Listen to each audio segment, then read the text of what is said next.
Hi everybody, I am here with some of our designers for CIG who tell me that they are the keepers of documents, the holders of blueprints. We have Nate Blaisdell, Pete Mackay, Rob Irving, and Blake Yates. Yay. New guy! So tell us what this means, a keeper of documents. Come on, Rob, spill the beans.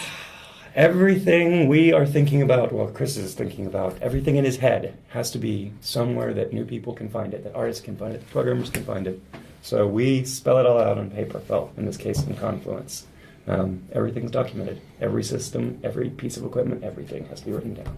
This is a massive open world. It's my first day, I swear I panicked. I looked at him like, there's no way we can't do this. I can't keep up. So in Confluence, how does this work? You talk to Chris, you guys have your stand-ups. Tell us how the process works. We do have meetings now. We were freeform, right? I mean, guys, we've been working fine without a lot of meetings. Nate, do you like meetings? Really? Sometimes. Short ones. But yeah, we try not to meet too much, but it's constant interaction with one another. So all the departments work together. One of us is always moving around between desks. And how do you get ideas out of Chris's head? Sometimes we sit down and ask him. Sometimes it's throw something out there and say, hey, Chris, what do you think? And then he'll tell us. Like, A lot of times there's a question that comes up that we're all like, I don't think we have an answer to that. Maybe Chris does, and if he doesn't, then it's up to us to kind of shoot ideas around and get everybody in agreement. So say, for example, with the new ship, the Avenger, does that start with you guys? it did.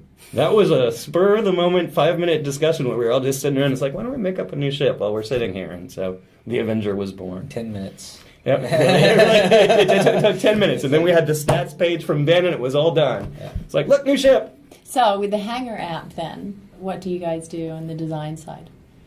It's like, well, we need to design ship parts. We need to figure out how many ships fit in a hangar, what the different styles of hangars are. We have a wiki page for that, which is here's the discount hangar, here's the nicer hangar. How do you interface with the parts that you have and get them on your ship and stuff like that? So the user interaction experience is something that we go through.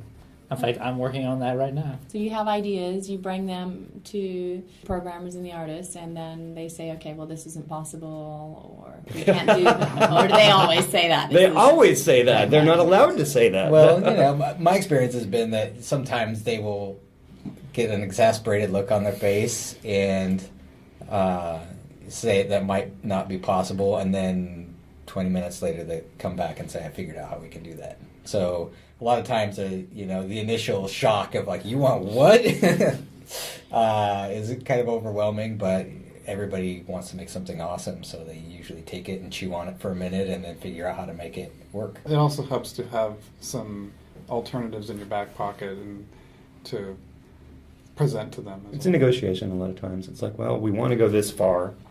How far can the programming team go? How far can the art team go? How much can we really do? But we try to push for the more instead of the less. And a lot of this is inspired by the fact that you're all gamers. You Geeks. get the geeks. Would you consider yourself a geek? No. None of you are geeks. Come on, please. Look at this. I what does this say? I had friends on that Death Star. That's not a geek. Zombie bait. Zombie We've bait. got the creative shirt side, and then we've got the kind of just. I was dead sad, all right? So.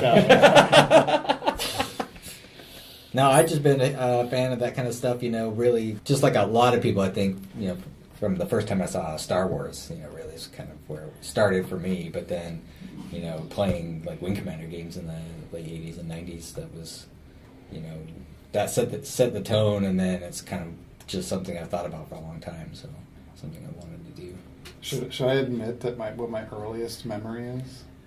Sure. Yes. Why You you're have to at it. Now you have to cough it up. Let's go, man. My earliest memory is being in a theater when I must have been about 1 year old, and seeing the whole Star Wars scene where Chewbacca is playing the little game on the Millennium Falcon, and then the jump to Lightspeed. Those are my earliest memories. So how much work have you got laid out right now? Where are we at? We are running like half a step ahead of what production needs, basically. It's like, we need to know how this works. Well, we'll start on that right now. But yeah, it's going to be constant pressure all the way through to keep things designed. It's pretty much endless.